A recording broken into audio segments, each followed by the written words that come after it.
Hello. Today I'm going to show you how to perform a soft reset using your Lenovo IdeaTab Pro. This is a tablet for students, yeah, and of course for non-students if they need a good tablet for not so expensive price. But if you have trouble with that, freeze frame, blacks out, white out, or your touchscreen does not respond if you push with your fingers or with the pen on it, then you have the first troubleshooting step should be a soft reset. Why? A soft reset is that we are initiating a reboot of the system, and after a reboot of the system, the most of the props will be gone.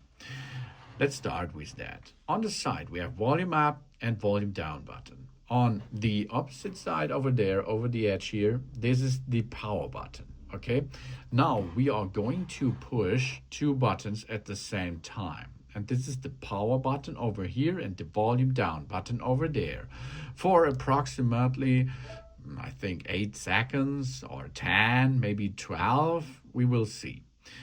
We hold and hold and hold and stay a little bit until we have a black screen shown on that device. Okay, now we can release that and we push once on the side here, the power button. Push it for 1.5 seconds or something.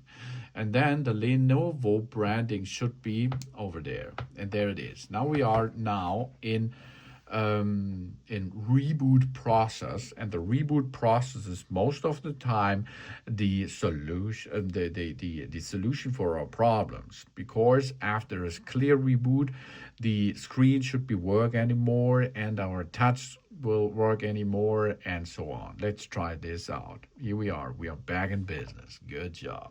Thanks for watching, and please subscribe me, give a positive feedback, and also see you again on my channel. Bye.